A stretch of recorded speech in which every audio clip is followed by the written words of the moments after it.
O te whasisilatu ua tu amtalia nei tau manga whono au whaitula whono. Whamalo whaftaile na pale tātou mauta. E whatati ese tātou tau manga le tula tasi le uri ua mai a saunoanga le whionga te tai le tuangai ia manasus whono mo whaleata numero 3.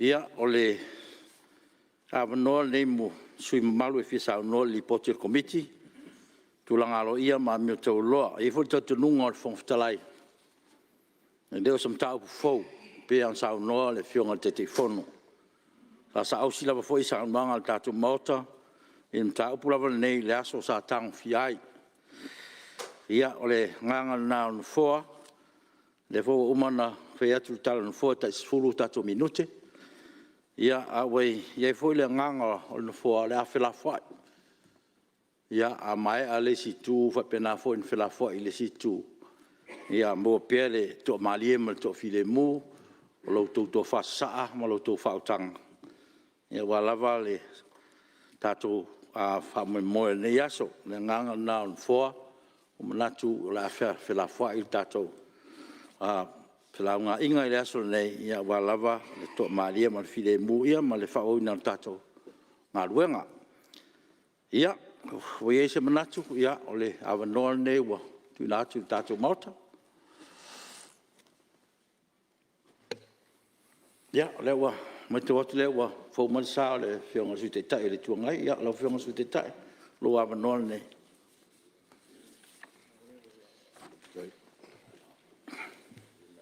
Mo ia tu le whaftai lau whionga i whong whitalai. Mo se awanoa. Ua tūlanga ese fo le nei aso.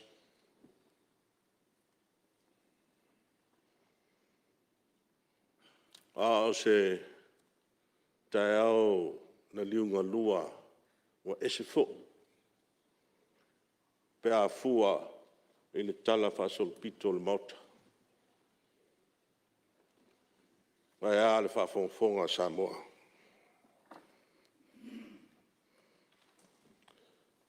E manatu o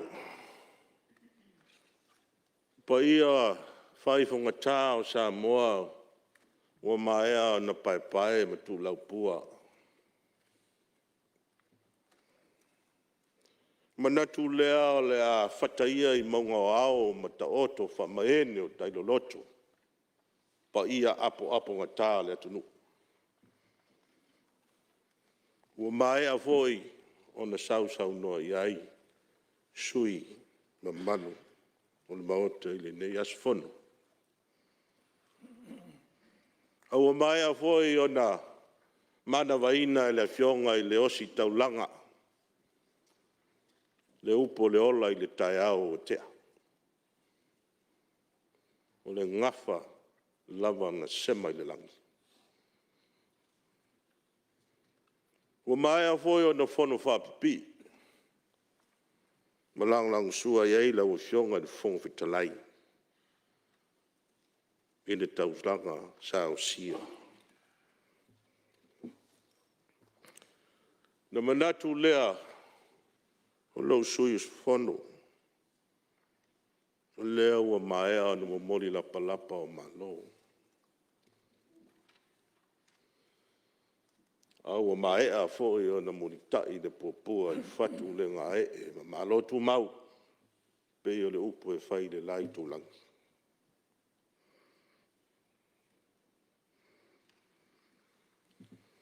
Vai mai upua le fionga le o sitaulanga. O whānaua le atua e whatupuina le file mu.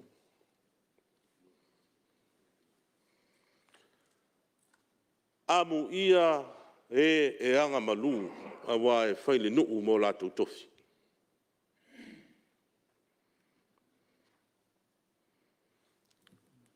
O le nganga tonu nā o le so. Au mai le file mu o Yesu. E salangi ai no tātou waso ma no tātou tae au ngaliunga lua. ai fusia i le whealwhanu. O le nganga whakeusian.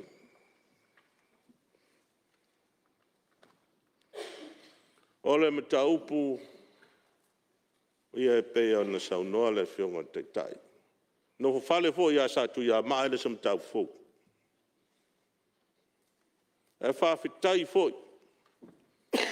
Saunoanga le whionga te tai le sunga tu la epa.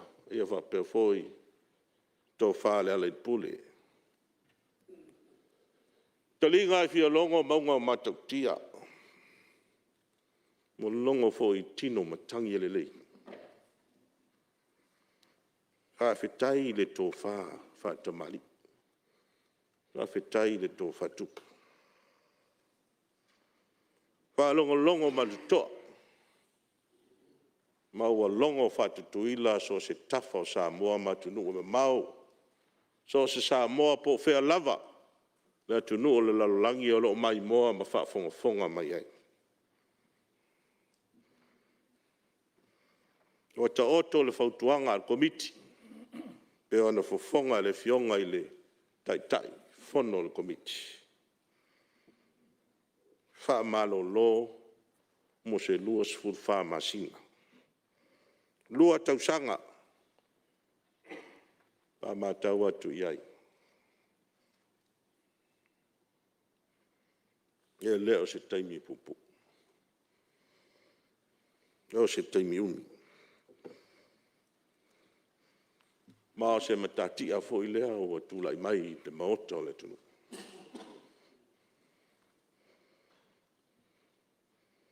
A le fisini pe mafua i se a. I e tofu ata tō malangona. Leo wa mai le finangano o komiti. Iui ai, tō alua sui e le isainia li poti. Ia. A o le furisia le tūlanga pe ona mai mwhata oto mai ai. Manatu lawa fionga le whongwhitalai. Pea le masina o me lea na whai ele whai unga na wha malolo le tū mau ai sui. Sui nei e lua. Tai o le tua ngai ma le tō whai a le ala le whai lau tusi foi o le ne foi vanga whai. A whai tau atu iai e masalo leo wa lima pe ono masina. Ono masina. Ono masina le se tongi. Ono masina le au ai Fonotaga le maota. O le ono fo i le nao masina. Le ai se leo i tu malo ia e lua. Tono le maota o Samoa. Ia na upu whai o malo. O i tū ia e popo e iei le taofi. A wha popo la iei ma le lusul wha masina. Lona winga ua tolu sifuru masina. Tolu sifuru masina.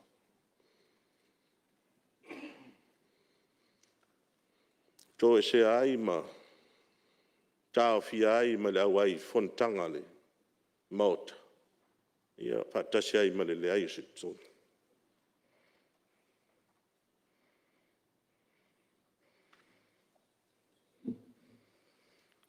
Manatu le saunoanga e susunga atu i la epa. Se saunoanga whaololo maau. Tā whapea ai ua tau le tā. Ono masina. A lea ua iai ai o le. Ai o tua inga. Po le morianga. E lea ua lava lea. Ia e whai alfina ngalo le mauta. Sa manatu. Lau fionga le whongwhitalai. Ai o le whai unga le whamisinonga e. E wholisia le lau a whono. Se i soa lau pule le maota. Le whase e le komiti. Po sisi tūlanga.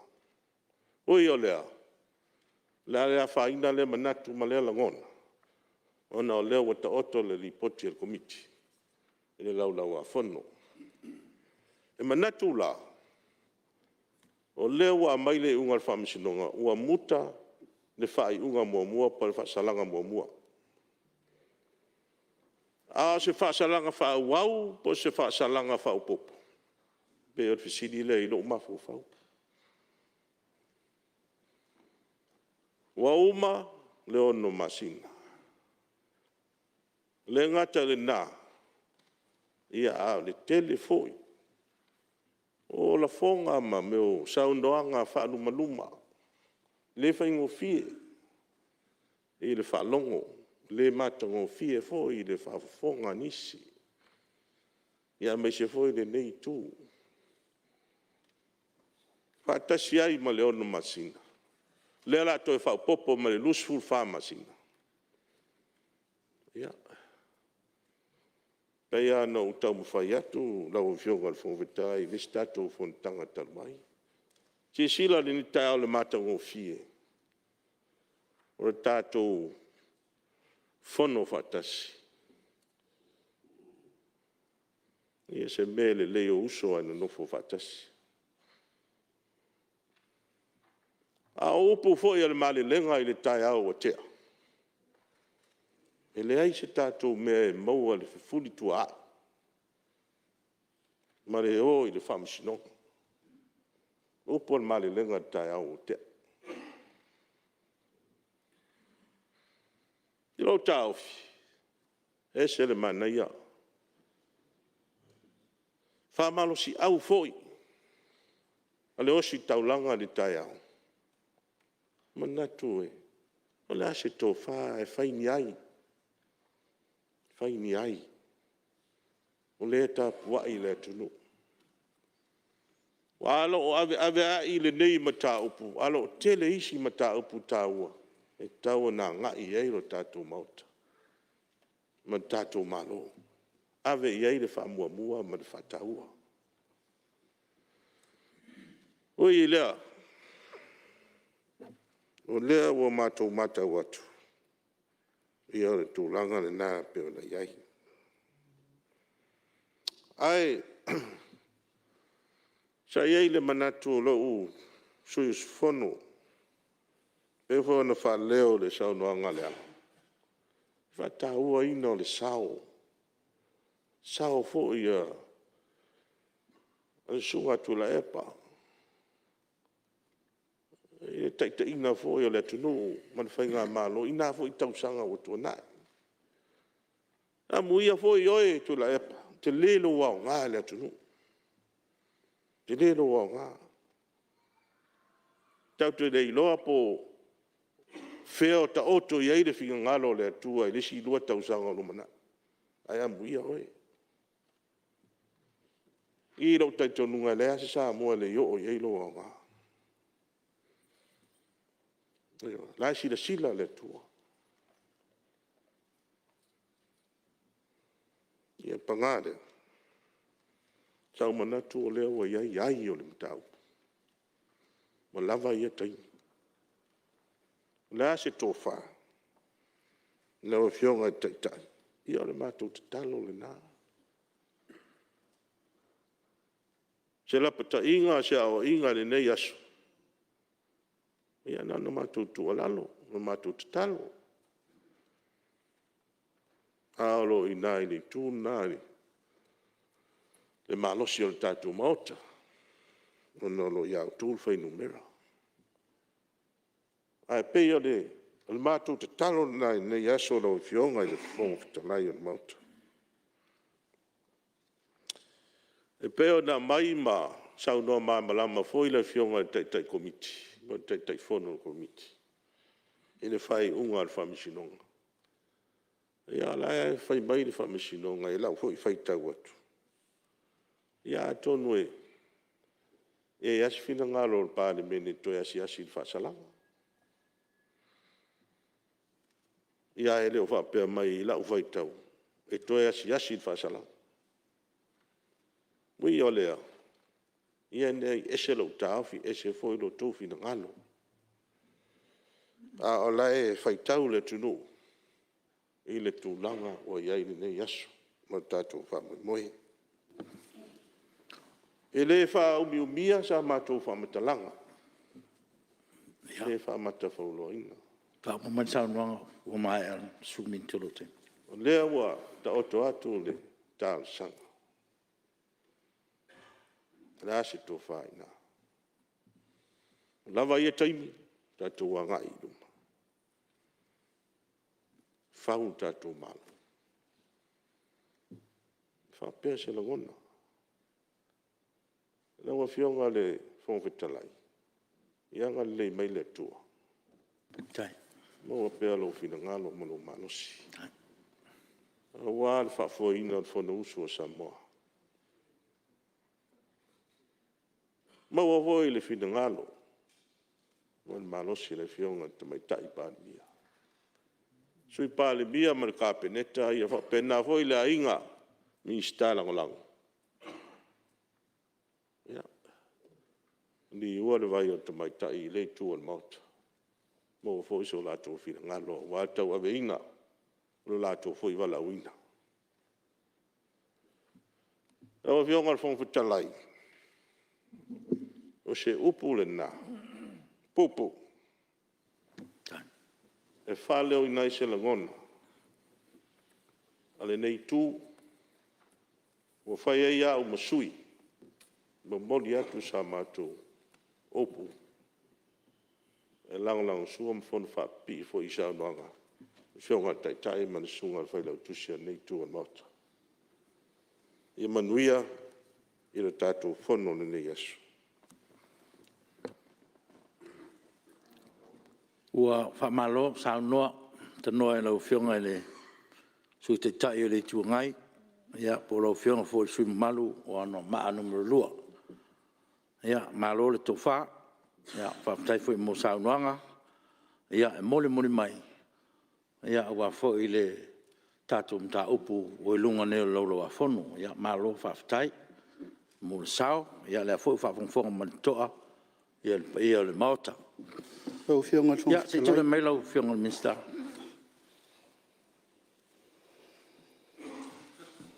Tulai ma le ava, ma le whaaloro tele le sila mai moa, Palemene le nei tūlao le tau a fiafi.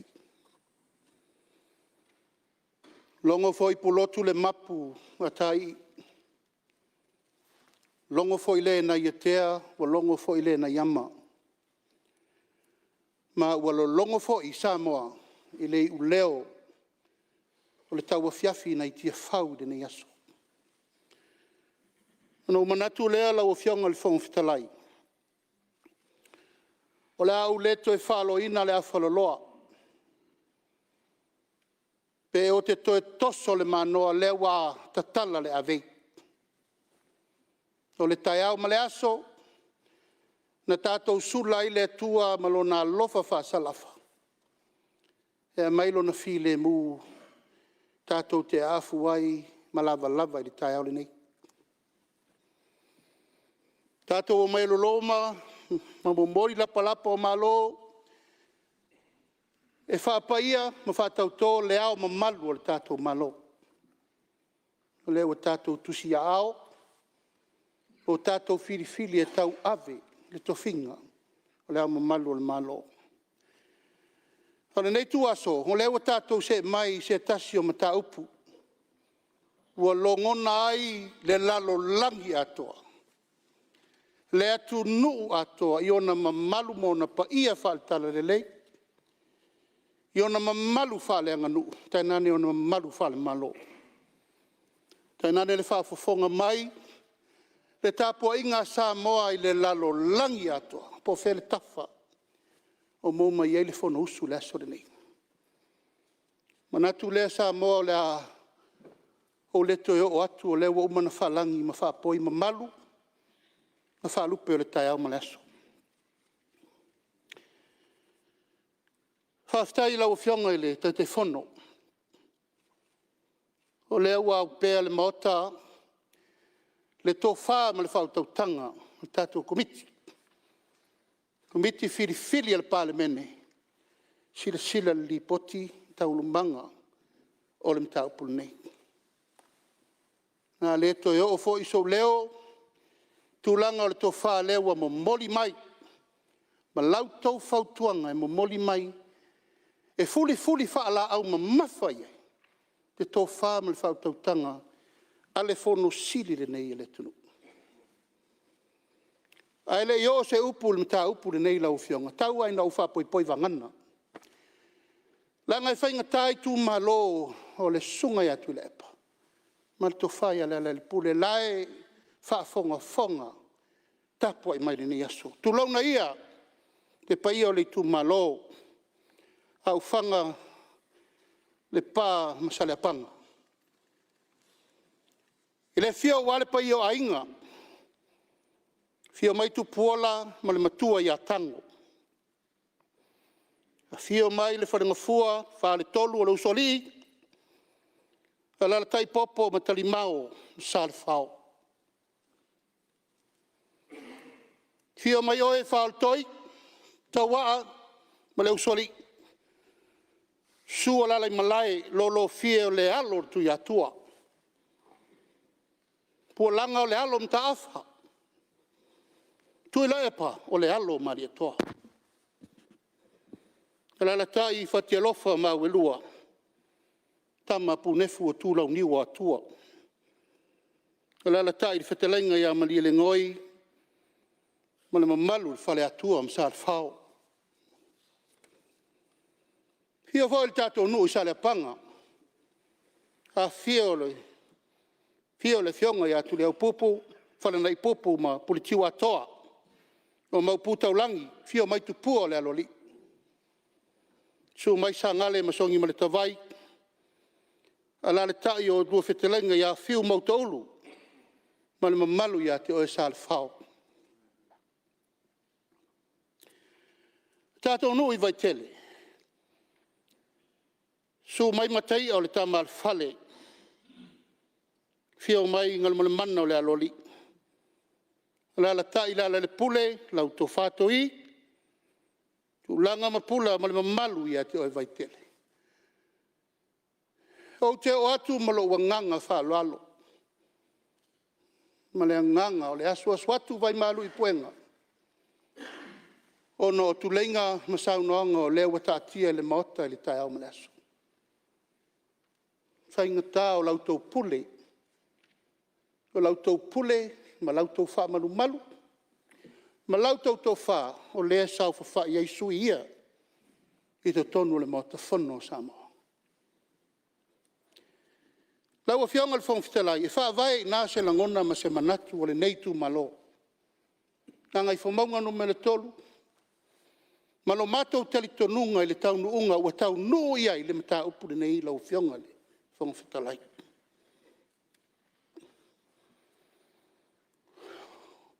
Ta talo i le atua e fōa i mai le file mu.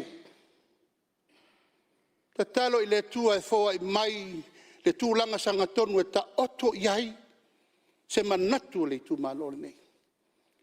Ai sea e au wau te ta vae i ona fulu i asa moa mananta po inga. Lau a fionga le whongwhetalai, lai ta pua i mai le atunu o la tau e ona le pule. Tātou o mai i nei, e whai la tau mo la tau sui. Tau tua, au auna, tā vini i a Samoa manetu. Le wha atua tuanga le nā lau o fionga le whongwhitalai o lea e tā liu ai popoe iai le manatu o le nei suis fono. Ai se a, hanga o le pula mai, fofonga o e na asa ina le ngasu o le tae ao.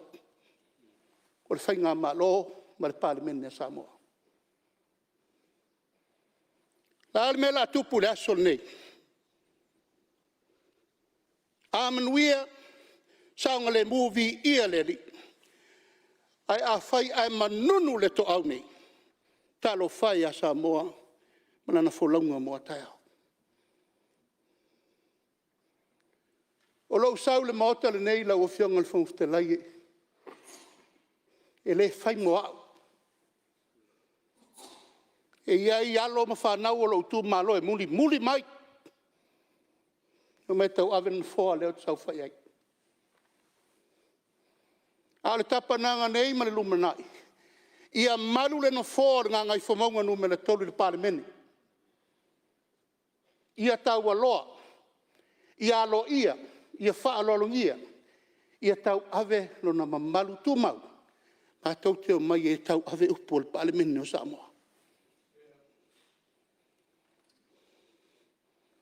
Te pa ia me le mamalu na tātou mau te whono. Ngā una tātou tue tiro tasi lava, po a fōlinga o la tātou sava vali e le rumanai. I le whono usu whaitu la whono a Samoa. O le maota whaitu la whono o le malo Samoa. Peitai, o leo tātou wa ai le taunu unga o mtaupu.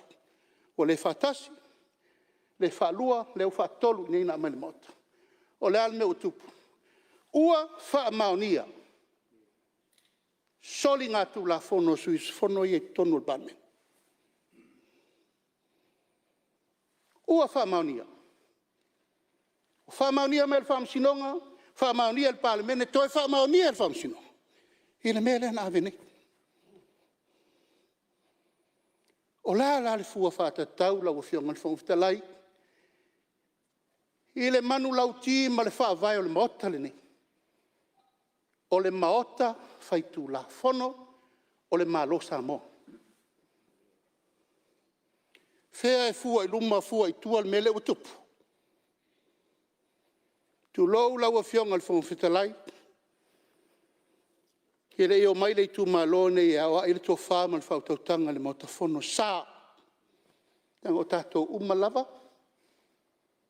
Tu lau niu na tātou o mai i tau ave le tunu i whawhonga. Fina ngalo tō whāma le whautautanga malote. Tu malote tasi.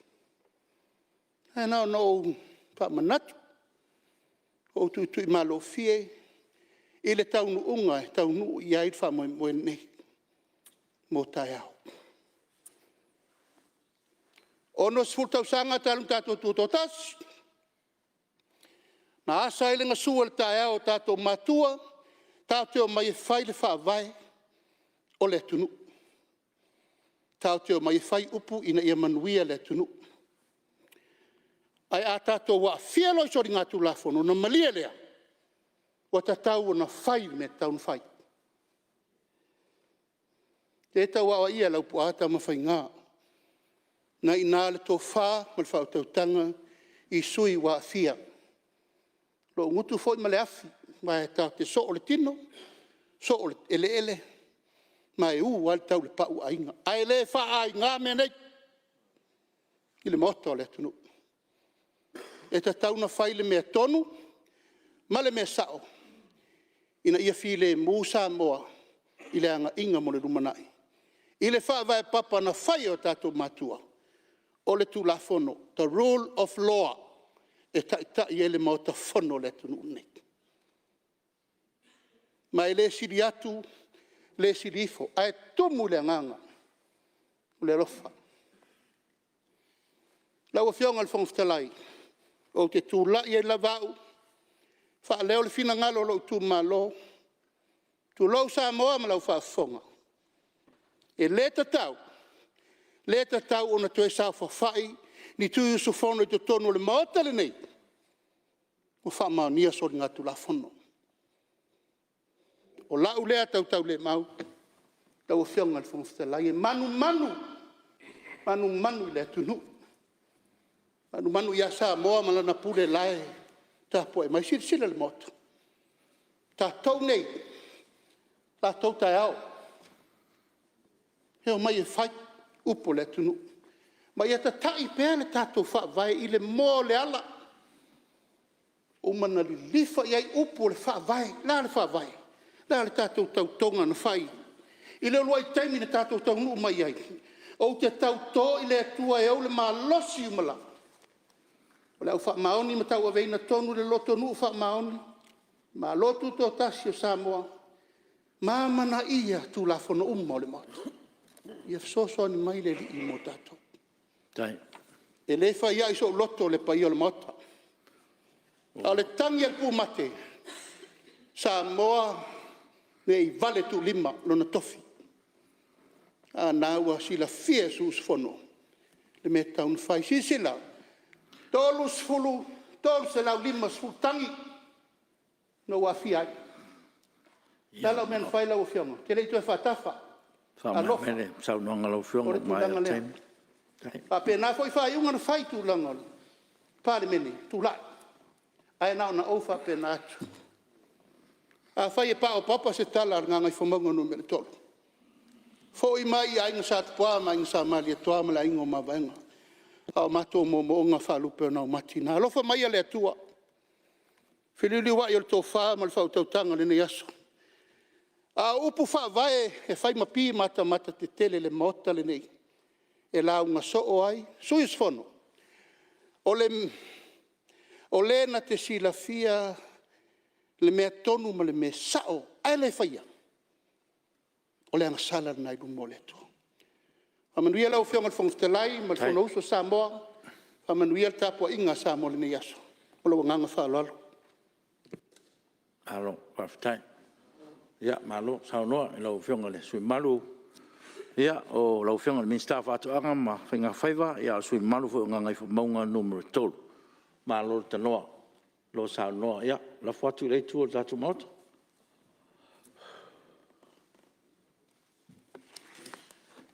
Nau fionga le whangwhitalai, ia, tula ia tumaranganga whaaloalo, ia. Noa ulean pēne whai masui o le mātou tū. Oi. Mai a mātou lau, whaftai. Ia, o lewa, mai tau atu o lewa mai a launga le tūlea. Ia, ia te tenunga le tūle maota. Ia, te tūle me lau whionga tumatai Palemene. Whaafstai lau whionga le whangwhitalai. Ia, a tonu o lewa manino le whaalinga le sui taitai o le i tua ngai e whapea ua whaia masui o le nai tū o le mauta. Lau whionga le whangwhitalai. O le mta upu le nei. A tonu i le tātou whainga malanga i mata upu ma mata whaioi ale mauta le nei. Ia, le ua tātou wasaina le ala waa. O le mata whaioi, o le whaatonu tonu, o tūlanga taualoa, ma mio, asui o le mauta le nei. A tonu e le tupuso, a ua iei taimi ua tupu ai. Sa iei luk tau fi whaataitai o le mauta. Tatia ia le taitai o le vaenga whaupu whai, o le whatuatua i le atua Samoa utasi. O le awa noa le leile nei, tātou te wha le ai le mauta fono Samoa. I le mata upu lea e wha asino tonu, i a tātou, i o tātou tofi, whai pule, whai masui, o i tū malo. O ai e whaatonu tonu ina, la tātou no nofo ai, o tātou. Ale mawhai ona manino o tātou wala waa, i le tātou whawhenga ai, i tu tonu o le mauta o Samoa. Ma tātia i se tūlanga, tātou te ave tutusa, le whaatawa ina, o le tūlanga taua loa, o le Palemene, mana foa o i tū malo. Ona umanatu rea lau e whionga i le whongawhitala. O a umaisi a tātou ngā ruenga e whai. Ai a le ta oto i yangatonu. Le mea lea. E ono fisilingia. Po o whea le mea lea ua tāti ai le whai tō whā, ma le whai yuta. A whai pule filifilia o le atunu. E ese lo tau fi whaataitai whaavaenga whaupu whai, lau whionga i le whongwhitalai. Ai ei sesi o le vaenga whaupu whai e fia whaali sona whina ngalo i le mita upu lea, lo tō wāpano lea. A whai ua tasi le whina ngalo e nai tū o le mauta, ua tasi lo tō tō tō. Ia o lau tō ai ata tau lea. Ai o te fia whalongo. lau fionga le fonga fitalai. Po fele tati ai le tofa ala mautal nei e elo tau. Mai a maua so ua banoa mulmulian. Pe le fia sa noni si o le neitu. Ai o te fia tu inatu le avanoa. E sa no ai le fai pule lava ia. E tau ave. Lona finangalo. Ai mai se o se finangalo lona i tu malo. Ia, taftai. Ua whamaloto wha i lau whionga te maitai Palemene, o te tei fo le maota.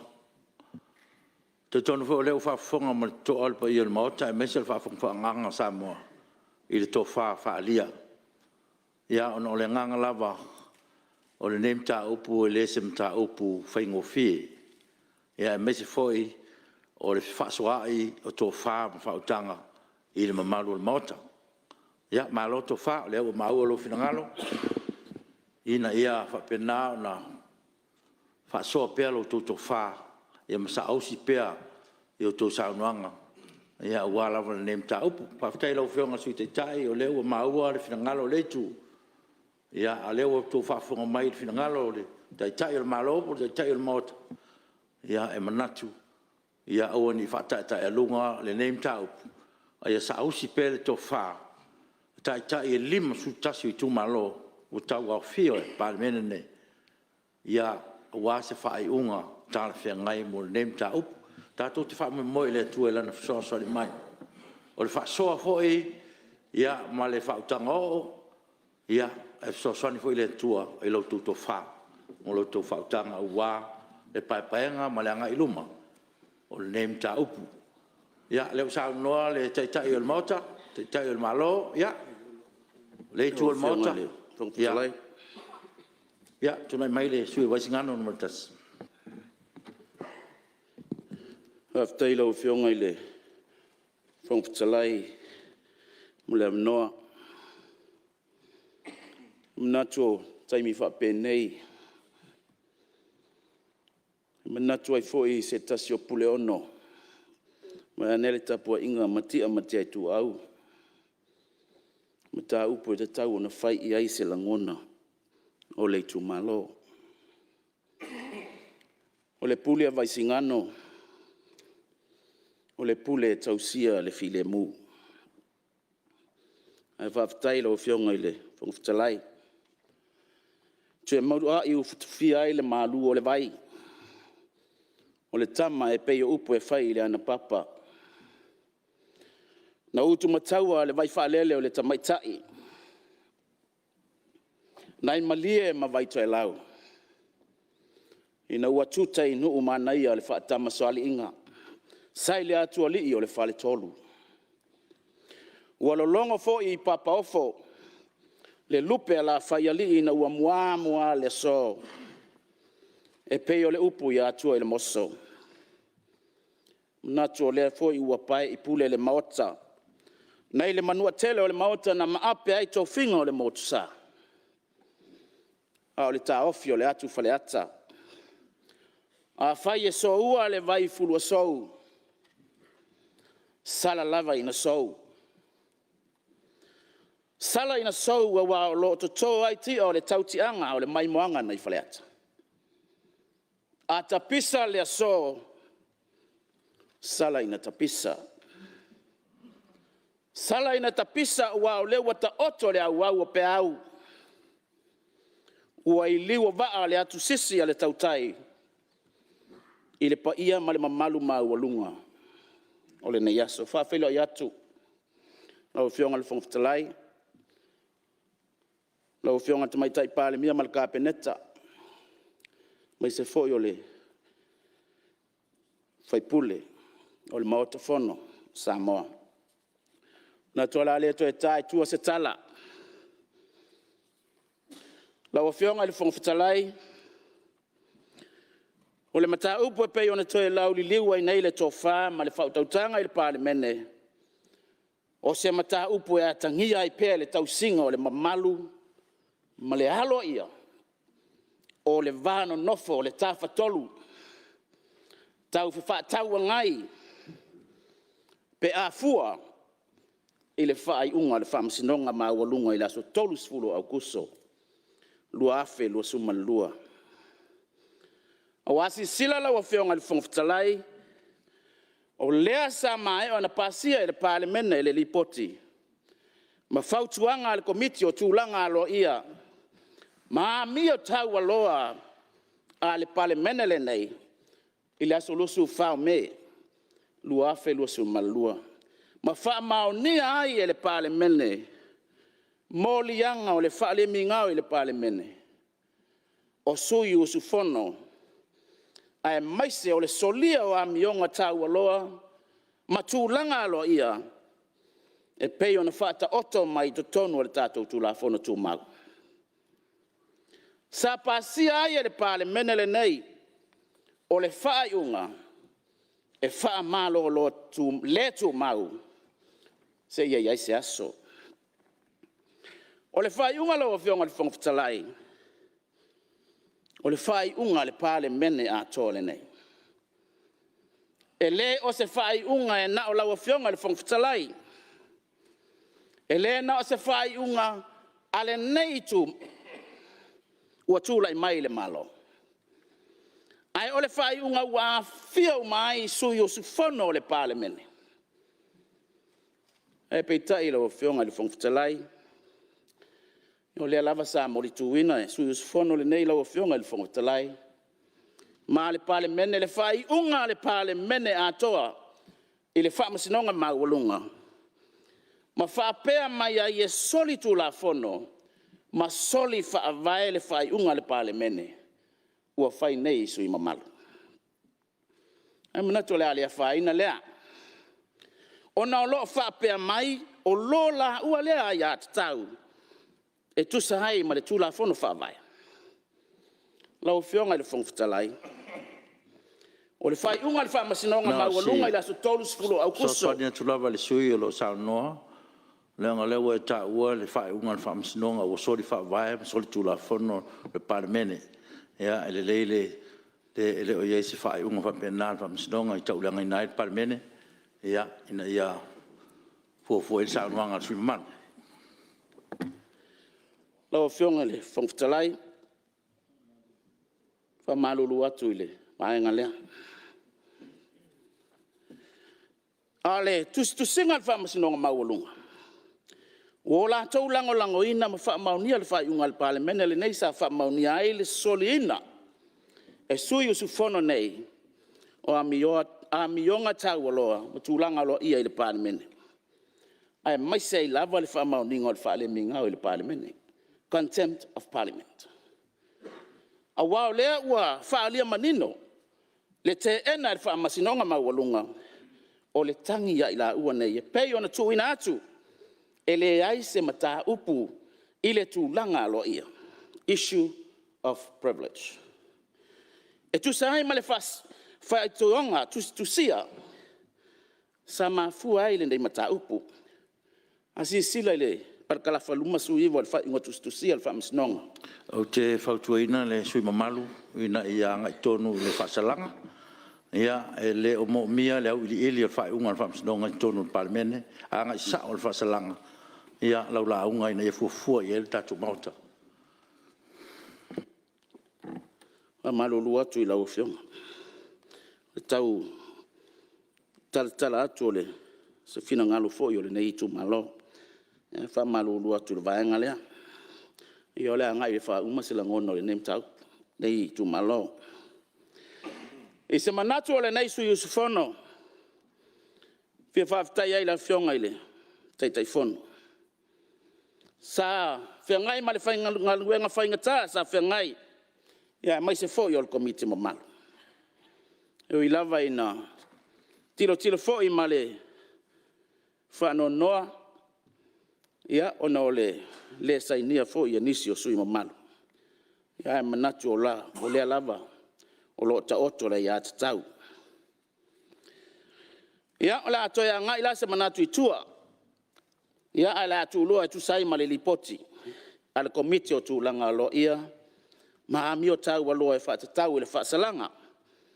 E pei ona tu ina mai i le Palemene mo sui usufono nei. o te whaafitai o lea ua muli tai le tai ala. Ia, ma le whaasino ala e peo na au mai le whaamsinonga. E whaatatau i le tuu awanoa. Ia lea ua fonga. Le Palemene ma Samoa. Talo whai. O fesulua inga o le alofa o le tino. I le mawhai o na whai titia. I le mafutanga ma le tautua, sui ma malu, tu tonu o le atu nuu ma le Palemene. I le tau whai loa ina. Sunga le tui la epa. Mai se fo le tō whai ale ala le pule. Ia, malo le on sa. Amu ia o lua. Ia ua pine fo i le nei tau sanga. E ui lava ina o se tūlanga whai ngata. Ia manatu o lua masani. I le sou o le basa. Lau a fionga le funga fitalai. Ia afua i le nei mata upu. Ia. O le ulua i taimi le nei ua tūlai mai ai se tūlanga whapea. Tonu o le nei Palemene. Talu ana whaalongolonga mai ma le tūwai mai fo i tonu o upuwhai o le malo. Ma o se mata upu. E le ta tau o na tango whaatumutumu lima iai le Palemene. O i tātou o sui filifilia mai o tātou i tū malo. Tātou teo mai le Palemene le nei. E sa ili ma whaatino mea le lei uma. Wale manuia o Samoa. E lei filifilia mai i tātou e o tātou i tū malo. Tātou teo mai ina i e whaine ami o le tau pulea. Ma whai le whale mi ngāo, tu lau. Le ai. Na tātou o mai o tātou o tai o le atunu. O le Palemene le nei e whau ai tu la whono e lima tai ina ai Samoa. O le ale winga o ia upu. O lona winga o i tātou o sui filifilia. E tātou tu malo. Tātou te o mau e whai le tu la whono. E manu i ai Samoa. E le ngata la o tātou e whauina ma pasia ina le tu la whono. Ai ta tau fo i ona tau solo mua i ai tātou o tai o le atunoo. E muli tai, usi ta ia. Mahalo ia tu la whono e peo na tātou pasia. Ai aua le tau sili musa ia te tātou e soli le tu la whono e peo na tātou pasia. Ua ele o se whailonga le leilea mo le tapua inga Samoa. Ma ele o se whaau le leifo i lea mo tātou tangata. E tau solo mua na tai una soli tu la whono e lātou te whaia. Mana tu ele leifo i se vai mai atu nu mai malo i fafo. Ma e taua tau vai nai ma ave se ai le mamalu. Ma tūlanga lo i o le Palemene i le vai fafo. Mai le saunanga sui maru mai ro temi. O le whaiunga tātou te whaia i le Palemene le nei. E tautala i le Palemene a tai au. Aua tātou te tu whauina le se alu loa. Aua foi tātou te nanaina le mea pongisa, le mea mātanghai le pongisa.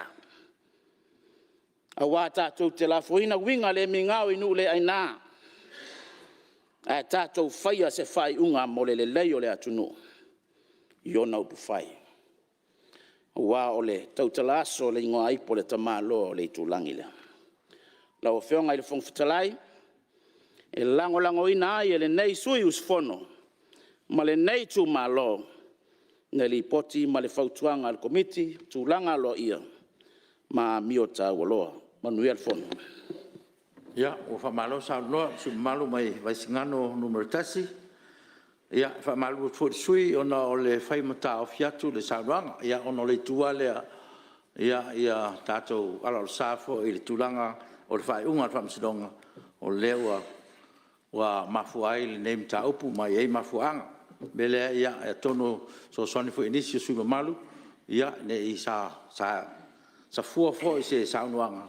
Ia, le nganga na no fo. Tātou anga i pia i le tulanga o le whasalanga o iai le whamoemoe. Ia ma le nganga whaaloalo. Ia se sulei mai le. O whionga le, whawhtale. Ia, o leo tau whaiti tu mai o rua ia. Ia.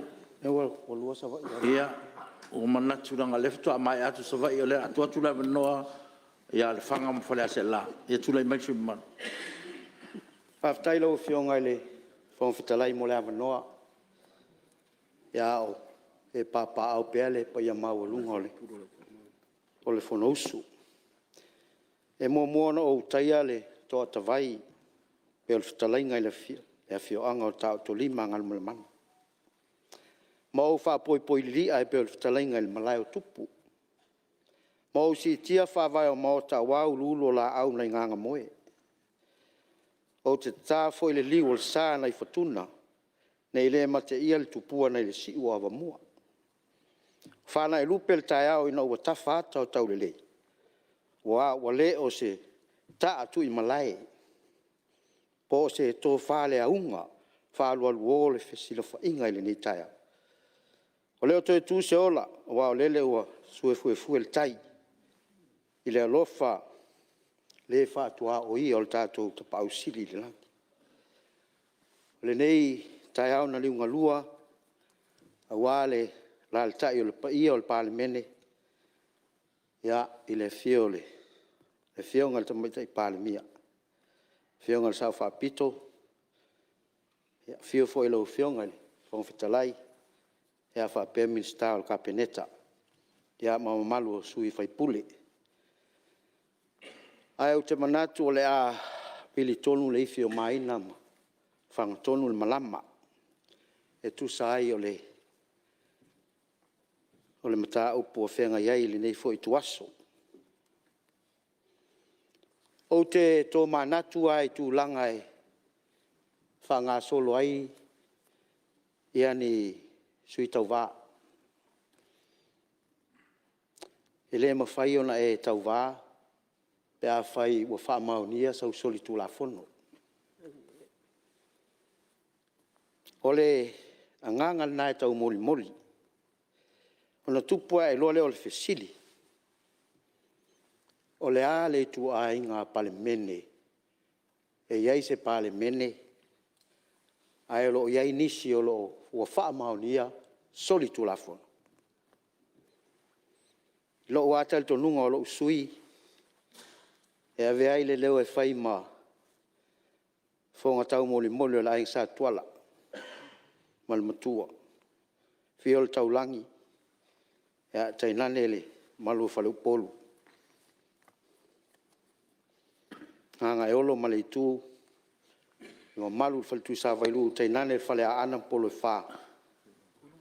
Au whionga talai. To maunga manu o sala. Sa mano ha mol mol. Au te manatu lava ile. E mali e sui mamaru sei. E se mta pu lau whionga loka. E o tule e tilo whionga o nao. Tato tu la fontu mau. A wali poti ale komiti wa Palemene. E ui mai le tai fono. E sei banga nala e lo i e tai fono. I on whatanga le se sui komiti. Tau no e li poti. Tang leo whanua i or sui a Paftai. Masina rupe or sui on matu komiti. Paftai fa manatu. I lau whionga le sui malo sat peitea. Ia le tulang whona e wha malu luot fo i le. Pa i o le mota e ua le maua no fo al tulanga lea i e lau whionga le sui o le komiti. Ia le mena le ua mau atu. Ia ua manatu fo. Ia ona ua sao noa le whionga le Palemia. Te tele moto le ua tatala. Pio le mafo anga le nao le ua tau iei se whetuna inga whapena a le nofoa. Ona o sao noanga le teitai le moto. Ia ona ua le ai fo inisio le nai tu e ia e whaali ni tō whinangalo. E atonu e au ngā fo i whinangalo whaali o sui. E so swani ai le tātou mta upu ma le tātou whasalanga le nganga le nai whaamalu ruot foi. I le pai o le maota. Ona o lea wa la aloa le wa ai foi o le nofoa. I le tūlanga lea. Ia o le mea na o le whaamalu ruot foi. I le sa o le sui mamalu ma sat paitea. A wa ye ma natu lau whionga sui mamalu, o le ase tofa e lau whionga sui mamalu lo sau noa. Ia o le puipuinga lava o le tātou maota ma tātou la whantu mau. Ia e hawa amwha alo alo i lau whionga le whawhitalai. Ia ona e whōringa ona o au sa whailo o manatu i le taimi ai e le i alu le mātou whainga malanga. Pe o le whōringa le o le e tau, ona o le alava tau tuli a tulanga pe on sa ia foi se taufi ia ile tulanga ile aso lena fil ai fa tulo tu ile veonga te telefono a fa ia le ale finangalo Ia, le ioe, o tātou o sui mamalo le tinu e au tātou finangalo mai. Ia, o le alava se mea langa leo sa no te fono, e le fo o mana saini lau fionga li poti. Te tonu fo lau finangalo ato to lau o te fono. Le ala nai fa mali e toi fa malu rua to sui mamalo. Ia, a tonu wae, ia, e fa ngasolo pel tātou ngā ruenga. Ia, tonu se sa no fo te fono. Ia, e te mauai le si ava no tau komiti. Ia le nganga fa lalo le fa malu to lau fionga sui mamalo. ia e fa malulu matu tu malo ia fa malulu atu tatu tu malo wale mai ale la un al fangam fala sela ia au tel tonu ia ole wa o mali foi le filangalo mali foi le loto ia tu sai o le fa mo le yaso ia lo fa mai le tua ia mo pe le tatu fa alfaninga ia tatu sa vali le mi tonu ia manuia el fono. Alo, tai fero finangalo malama la ufionga so malu. Ya malo fo le so mai na luenga fo ya. Se tu lai mai le su salenga no multas. Ya, tai de la ufionga le. Fo fitai mo le avano. Mo fo se avano ne su nga fo no mo sala fai. Ya, fa ali fo se langono ni mata upu. Lo no la vote.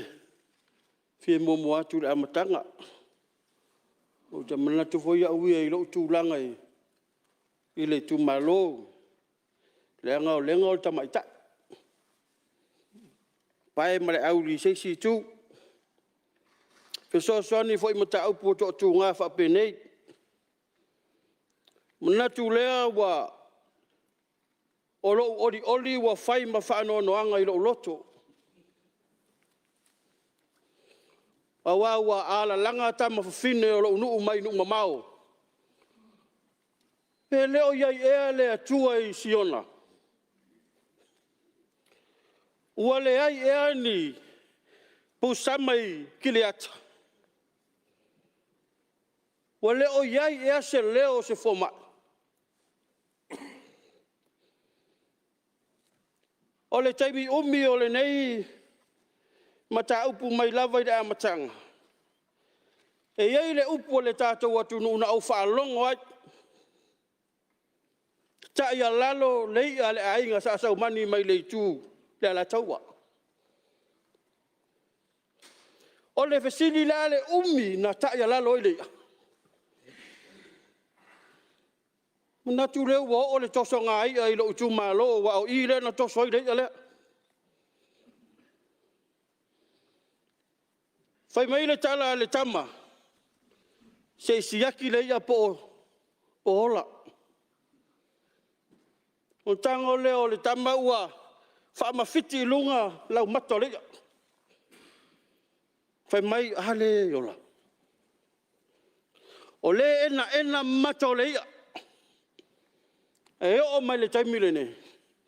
Le ingoa le o tu malo o mata ena. O lo soi fuare o no wa umina toso atu i lalo e ta inga lei a aina sa saumani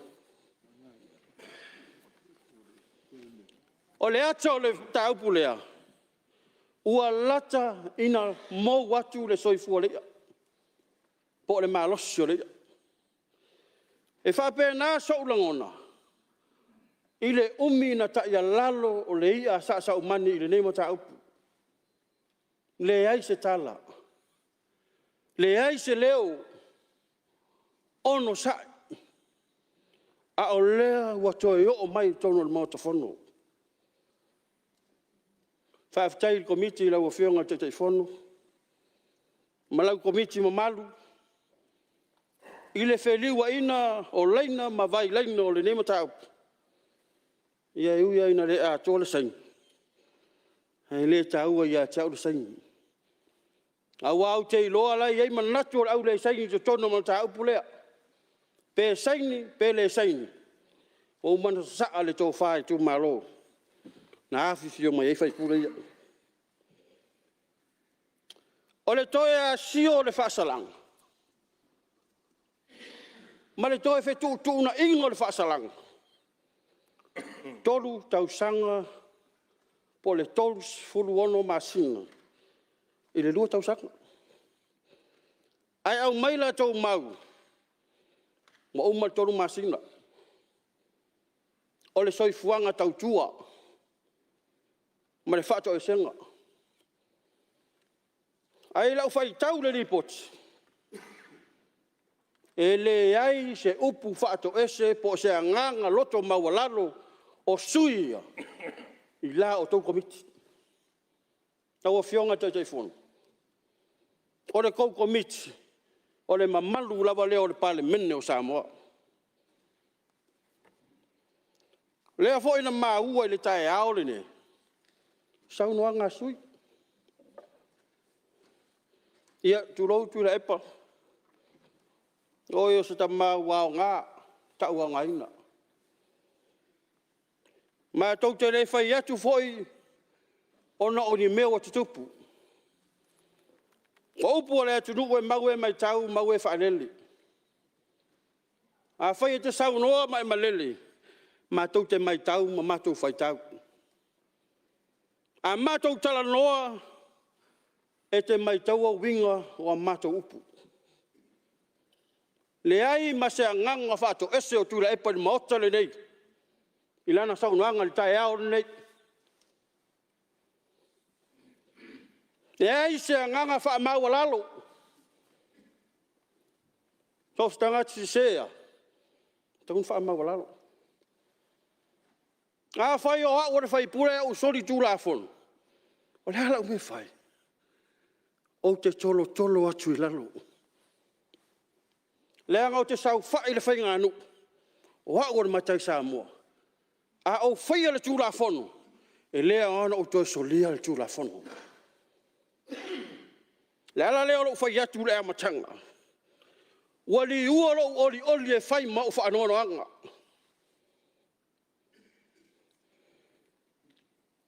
Wala ngona i o taringa le tani o tama whawhine o lo tu malo mai whafo. Ma Samoa nei. Te pule ai. Le ala me whai no fo le tu malo. Whaali o mātou langona. Tato tu malo. A whai a sila mai vai mai. Te pule ai lea. Lea wa o tu e ave lo manatu. Malo langona. Ta alofa. O lea se sila mai o lo tu malo le Palemene e no nofo tangata sori tu la fono. A whai wa sori le whaavai. Tātou te ope le melea. Fo a la mea. Se whaavai a la mea le tātou whaavai. Nona wingo la ave ese le whaavai ai fo le a la mea. Tātou whai. Tātou whai a sa mō malana Palemene. Mai upo le tusi. O mata upu onga sa moe fo ala mea. Upo le tusi lana au mai. E a tau sila le poti lana au mai. E tasi le tusi, lua pangota, ai saini o le tusi le tasi. Yurou le upu o ta ua le pangota langa o tangata lese. E lea tala whea ngai pe a whai hao se sui o le komiti. E lua tangata soli tu la fono, ai tasi le la tusi au mai, e saini o mai. Conflict of interest, e le fe taubi, e le tala whea ngai. Whau manatu whaatas, e mai e mamori mai komiti. I le tala whea ngai lo sui o sifono lebe. Ia, tātou Palemene, alo lo whamaia. O te le aru ese ma le whai unga. Lau whionga te teifono.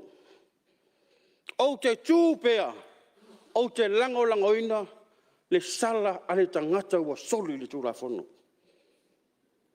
A whai ua soli, e le tū malosa lenga, le tūra fono, i e tauna u savadu. E te tauna u wha maua lalo ma u wha atu ese. No a pēr leo se upu, le ala leo u whai atu. E su e atu lau matole ia. ua ena ina.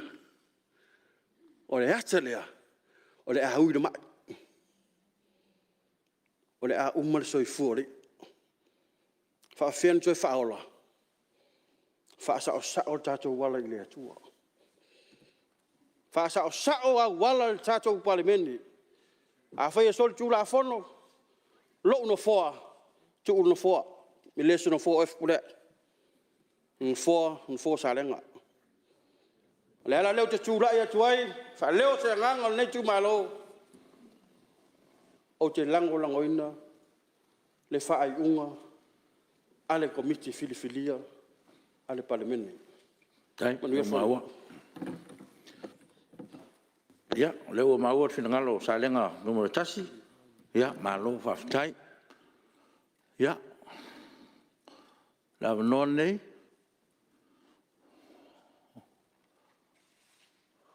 Ia, leo mai te watu a le aini si fisa noa. Tono lava non nei o lau fionga le. O se avanoa. Ia, te tuatu mo mola lava noa lau fionga le sui Palemene.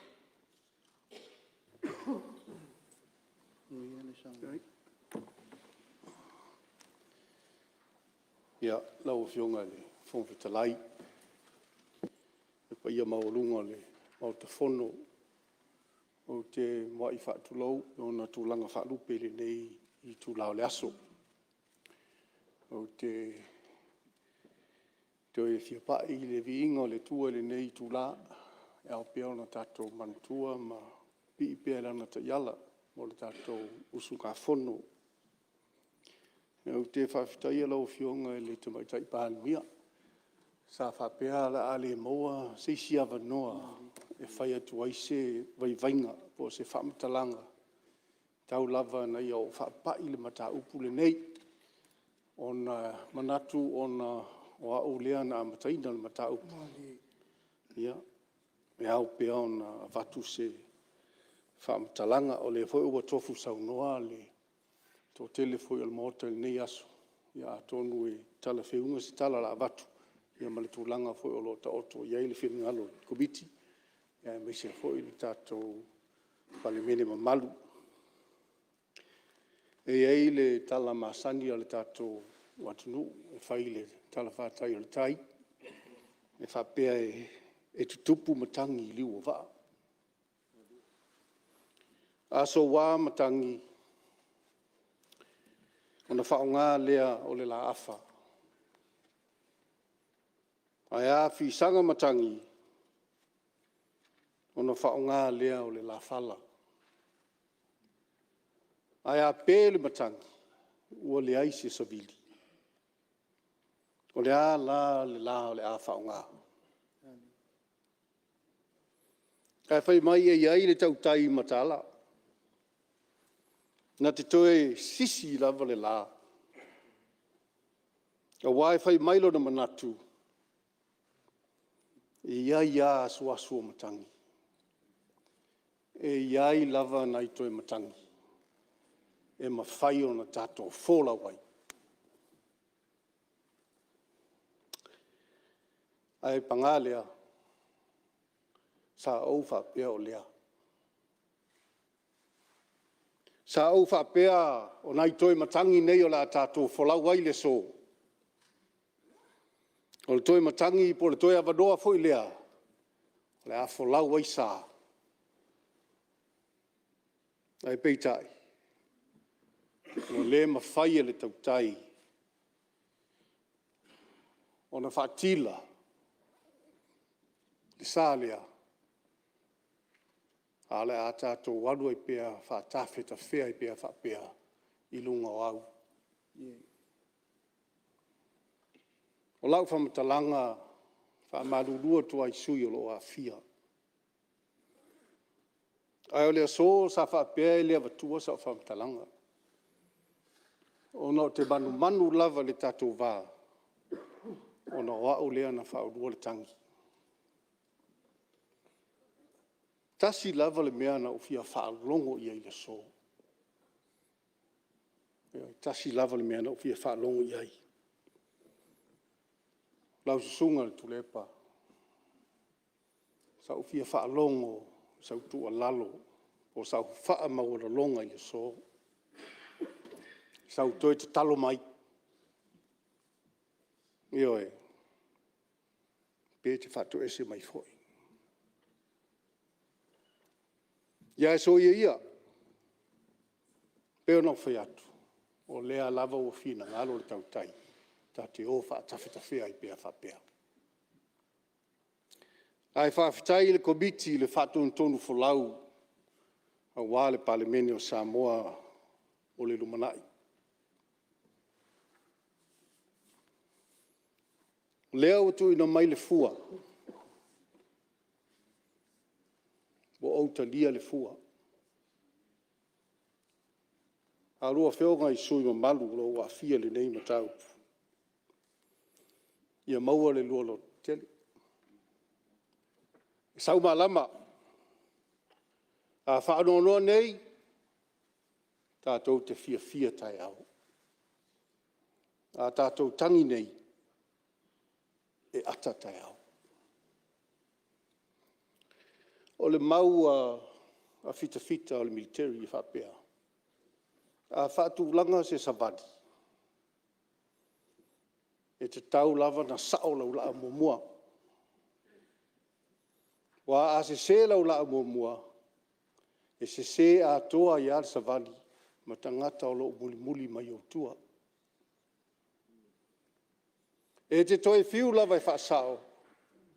O se mua matanga. Lau whionga i le. Ni le whonga whitalai e mai se fo i le taitai whono. A sao le tātou whai unga i le so. O le sao fo i lea o le tātou wholauga. A wā alo ma whanau o le tātou atunu o lo whai mai. A wā nisi tai pei o le tātou. E ofi mai tonu o le maota nei. Ini tau sanga o le asau. Peo na ufa yatu, o te leo toi tūlai o nisi tūlanga. Tau lava na wha leo so langona i le whai unga o tu ina mai, i le taitai whono ma le komiti manu. Ia e le to e whaasala ese se langona. Whaftai i sui usu whono wa fia. Ma lo le whaatamali. Peo na sau noa le sui o le pā. O le tamafu i atu le pā. O le maualunga o le Palemene. E le milimilia whau upu o le whono. Ka wai tā ofi mau le tagata ese o tātou langona. Ese foi o tātou talitununga. E iai fo le manatu a tonu uta salatai. A tonu foi tai salauta. O te whaamalu atu i sui usu whono ia. E le ai se pona i lo tātou vā. E le ai foi so tātou vesi. Ka o le fatu o le mafuaanga o nei mea. O se manuia o Samoa.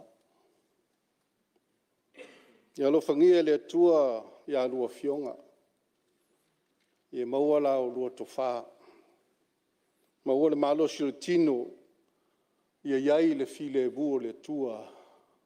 I lua soifua fale anganga. Iai se taimi sau se aso. Tātou toi whesira whai le bota nei te whau.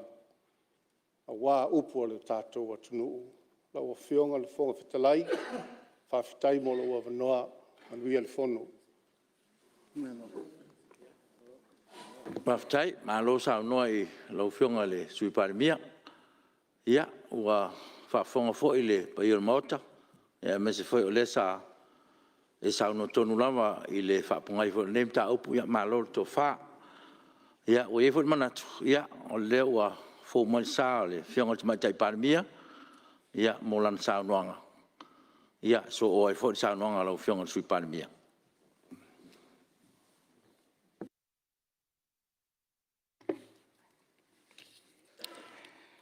After lau fionga le fumfitalai, mo le ava noa. Tula ia tu ile ava tele tauai.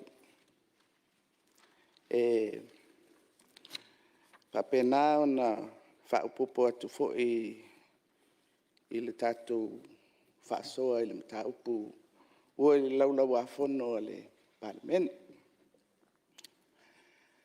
Au fionga le fumfitalai. O te manatu, ia, ona o le taimi fo i ua whaavanoa. O le a tu usao ia se tauwhi. O se tauwhi o le itu malo. Ia a o se langona fo i le tūlanga whataitai. O te whaftai atu i le fionga i le taitai fono, masui malu o le komiti sa whengai ma le nei mta upu. Ia, mai se o le whaalua lea o na toe foi mai a le tātou mta upu le mauta nei. Whaftai o na ua tali foi i le toe tati atu le nei mta upu e whapea o na whau ai se whautuanga mo le mauta. Ia, o le lipoti e manino, ma ua fofonga foi ia le mauta. Ua whaafonga le mauta i saunoanga a le sunga i atu i le epa, fionga i le sui whaipule o le itu malo o le pā. Ua whapea foi le saunoanga i le fionga i le whaipule o le itu malo whale atitolu, le tō whai a le ala i le pule. O saunoanga ia sa autu i ai le toe foi mai o le mta upuli nei i tu tonu o le mauta. I le tūlanga ia mauava noa e tautalangia le whaasalanga. Le lau whaatino le toa nā lia li mai i le whai unga le whaamisionga. Natural justice i le whaasolonga o ala o mea e te tau na iai se mau a le ua molia i sona whaasalanga. Le lau atino i le tai au nei. O le mta upu fo i e pei ona sa o tautala e lau e fionga i le whongwhitalai i lo ulua i tūla i atu le mta upu nei. O mta upu nei e fito i tonu i le tofi o le whaipuli. Ma le tātou ngā duenga whaatino i tonu le mauta. Ma i lei lava nisi e whaatonu tonuina le mauta le nei. I le a mio a le whaipuli. O le mauta lapa. Ma le whaatautenga a lau e fionga le whongwhitalai. O lona winga o lau whaamatalanga. O le pūlea. Ma le pūlea le lei. Ma le pūlea ma le amio tonu. Ma le tātou tausi o le mamalu. O le mautau Samoa, e le whai ala wainisi, e whai e tātou. Ma o se tiu te tau ave i lau tāuhi, e te tau na ave i ai le whamuamua, ma le whataua, e so se whaipuli.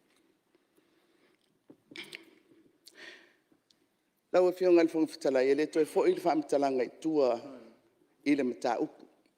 Ua uma o na ilo e le komiti, ua wha maonia mōlianga i le mta upu o le solia o tūranga alua ia o le Palemene.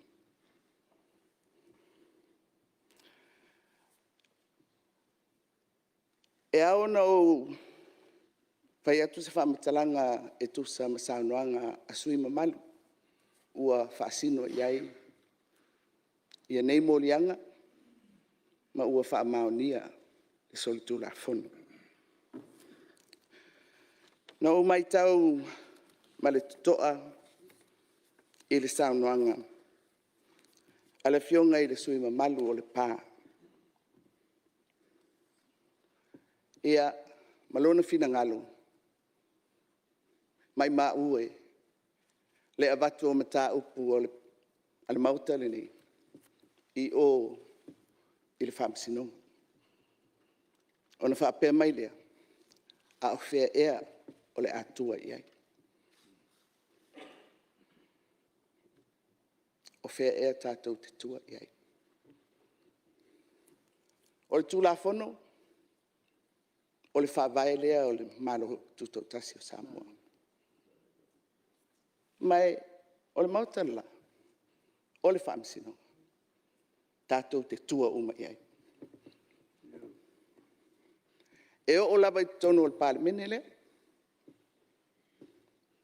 ma ua tele pini o le avatu o mta upo o le Palemene nei, i o, i le whamsinonga. Ona o lea. O le whawai lea o le tātou malo, o le tūlafono. Ma le whamsinonga, e maua mai e le tali. Pea ua le whamaliaina, ni mata upu. I tū tino ese o le malo. E le fou, le ave o le mata upu, lau sunga tu le epa. Ma lau tō whale ala. O sui fai pule o le Palemene le nei. I le mauta la. Fia fai pule. O i o ala tōng tau. Le eila se senga. Ma le mata upu le nei. Pau lava lea. Ona o tūlanga aloa ia ma le tausia o le mamalu. O lea ua au mai e tua lalo al whamsinonga. I le la taupito la au tausisi i le tūlafono. A vanoa o tangata ma la tau puipuinga o le ai atatau. La le tali al Palemene. Le ua tātou whaia. I le whainga le nei. Toi whafo i mai mta upu. Toi ilo. O lea ele ngata. Ua uia ala o mea maamana ia ia tatau a e ua molia. A ua toe mati, ma toe pou, le fua o whaasalanga o soli ngā tūlafono e whaasino i tūlanga taua loa o le Palemene. E au ngān mele o tupu. O le ua savali i mita upu lea i le tātou whainga malanga o whaipule e whawhea o na whatau tai le tātou ngā luenga whaipule. A tātou tausia le mamalu o le Palemene o Samoa.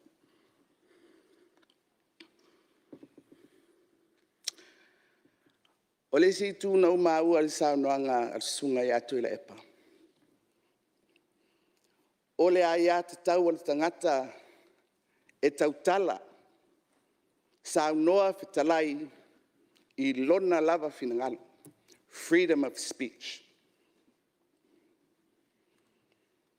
Mai o no maua o se finaunga fo i lea sa ave i le mata upu o le molianga o le contempt of court. E iai le tangata soifua le aia te tau e saunoa fetalai tautala i le mea o loo iai lona finangalo. Lau fionga le fong fetalai.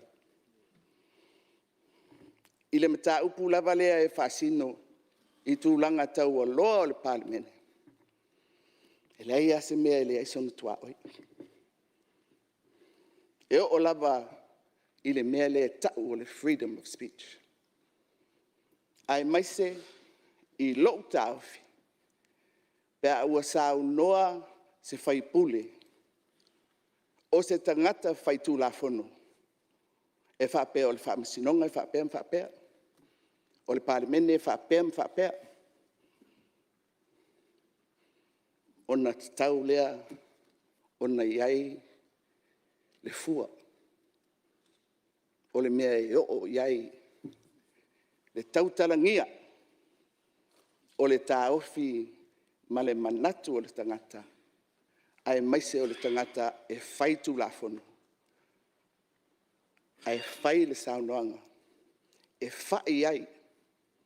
Fai unga ale whaamisinonga. O tūlanga alua ia o le Palemene. Lea e fau atuai a tātou tu la fono. Mai o le tūlanga lea, lau fionga le fonga fitalai. Lea lava e tau mawhai e mo moli atu i le mauta le nei. E le heise saulotonga e a tātou e whai e o tātou loto. O le tofi, o le ngā luenga, e papu i pui e tu la fono. A solo mua i a tātou, o na tātou solia tu la fono. Ma whai a mionga e atangia ailo tātou le aloa ia o tu la fono. O le ale au ngā. O le tofi nei. Lau fionga le fonga fitalai. O le fionga il faipule o faleata, moni. Na mai fato e senga ale ala, ili tātou feilo inga muamua le mta upulu nei. Ma o te ilona talia le lei lava le mauta. O le o tātou maua i le asol nei. O le foi o wha malulu le fionga i le li faipule. I lona i tu malu.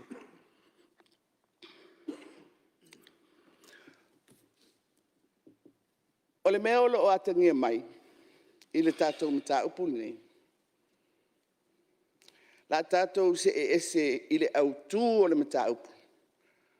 O a mio, a faipule, e so lia ai tūlanga taualoa. Pe la tātou talanoa i le tausi o le file mu, lo tātou vāwhalo ai, e tātia le fatu ma le autū o le tātou mta upu nei. O le si voi mea uali ai mai i saunoanga i le nei aso. Ai mai se le tūla i mai o le sui taitai, o le vaenga wha upu whai. Ua lanu le tātou mta upu i le lanu wha polokiki, ua lanu i le vaenga wha upu whai. Lau e fionga le whongfitalai. Ia tonu o le tātou te malamalama fo i ai i le tūlanga. Ai sa maualunga le wha moe moe. O lo o lava se la ngona o lo o iai a tau fionga i whaipule. E ma whai ona tātou whaafsanga i le lei ai. Ma tātou whai a tātou upu matala. I winga ma awala tātou te ngā lue whaatasi ai. Ua mai foi le fina ngalo o le sui taitai o le vaenga e ngai ale malo. E la walunga le nganga o le file mu ma le whalfan.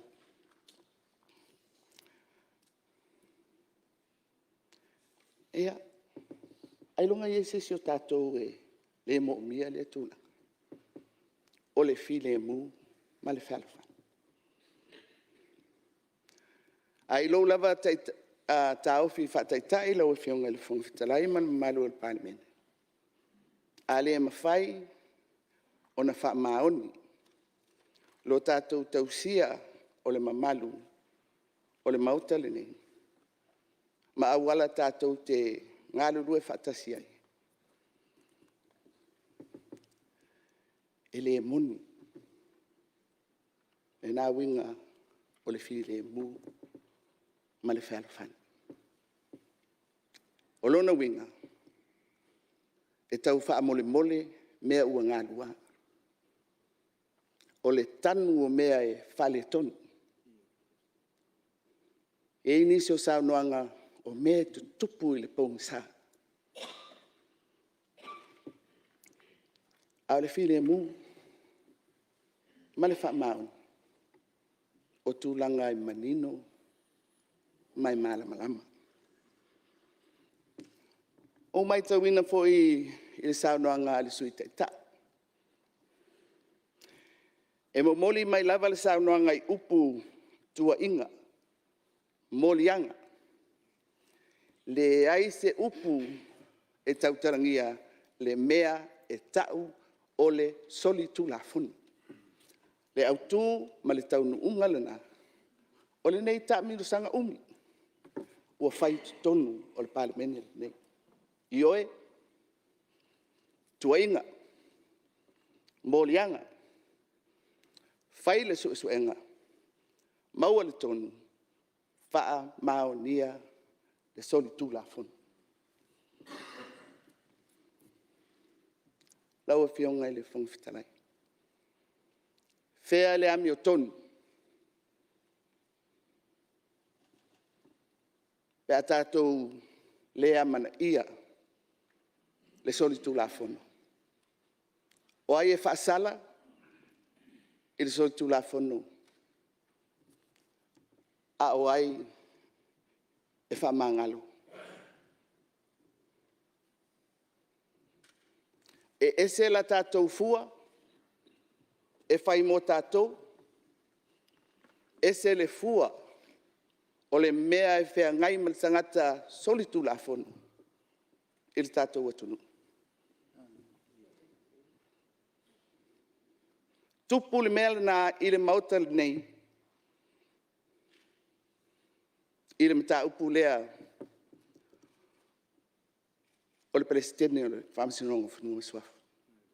E o mai nei, o lo nofo pea, ma lo whaano noa. Na o sa whai ai tutonu o le mauta nei lau fionga le whangwhitalai. Ai whai le whai unga a le Palemene o Samoa. E solo fua le tangata soli tūlafunu. Ai whai tau se lau, whai tau afe, tangata Samoa. Lai le whalpui pui. Ese le tūlafunu mo e tau aloa, ese le tūlafunu mo tangata lau tele. O le fatu le nā, ua tupu i tutono le mauta le nei. Le foi la tātou toe o iai, i le mata upu lea. A soli tūlafunu le whaipule. Ese la valonu tūlanga. Lau fionga le whangwhitalai malu le Palemene. I lo tūlanga wha whaipule. I lo tūlanga wha taitai. O te le talia. Lea mio. Ma lea whainga. E tau solo mua ai le Palemene ma le mauta whai tūlafunu o Samoa. Lau fionga le whangwhitalai. Mata upu muli muli. E peo lo o whea vea i upu matala le mele tupu i. Le mele tupu i. O le wha malo lo le tu mau. Ai peo wha fōlinga mai o upu matala peo le wha muta. Le tofi le tātala noi e. Lau fionga le whangwhitanai. Ta atia whai unga i fia, whamsinonga la. Na o le tasi lava le malo sianga e ave ese ai le whaipule. O, whamsinonga. A o le pūlea, o le mauta le nei, e ngata le tātou malo si. O a tātou whaasalanga i le whaamalo lo le tu mau. Le ala o whai e le tātou whai unga le nei. Lau e fionga le whangwhitalai. O le taua lunga o sokta awhi. E amata mai le nofo inga le nei. O le ale pine o le le tāua o le Palemene le nei, mautou a fionga i ali imita mai tai whaipule. O le pine ai o le nofo inga le nei. Ua o i le aso, ua whātū la fonoina, e ao ona usui ai le fono a le nofo inga lona sifolo fitu. I lunga o le filfilinga ale tunu. E aso lua sifolo wha o me. Lua afe lua sifolo tasi. Whai mai al tu la fono whawai. Le aso muni muli lava lea. E te tau ana wha tino e le wha moi moi lea. Usui ale fono ale atunu. I lunga o filfilinga ale atunu. Le ale mena tupu. O mai tātou na whaasino lima i ai o tātou tu malo. Local fight toa lea. Local fight toa lea. O le whaavae, o le malo tu tau tasi o Samoa. O na tangata.